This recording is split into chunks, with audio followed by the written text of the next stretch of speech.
Ushawahi kuwasha laptop yako alafu unashangaa laptop yako inakuwa very slow kuwasha, yaani kile kidee kinazunguka tu, laptop yako inachelewa kuwaka.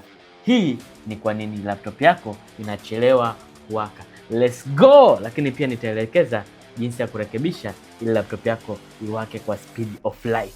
Karibuni sana, let's go! Unataka kufanya ni kubonyeza Control Shift then Escape. Automatically utafungua kitu kinaitwa Task Manager hapa. Njoo kwenye hii sehemu imeandikwa startup.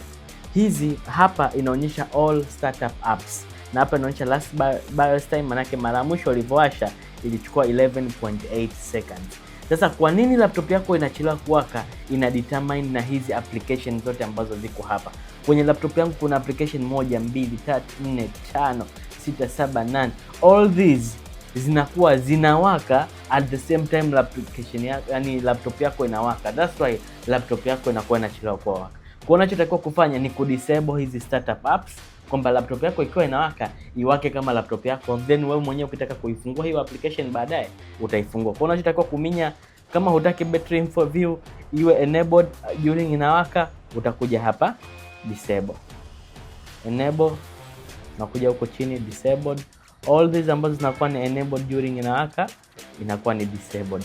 Kuna ukija kuangalia kwenye startup impact utaona kuna ambazo zina impact low, kuna nyingine not measured, kuna nyingine high. Most of the time nenda kwenye ambazo startup impact iko high, manake zile ndo zinachukua muda mwingi kuwa open, yani kufungua hizo application wakati laptop yako inawaka, na zinazochelewesha laptop yako kuwaka. Kwa most of the time nenda ka disable ambazo kwenye hii startup impact iko high, then followed na nyingine ambazo hutaki kuwa zinafunguka wakati laptop yako inawaka.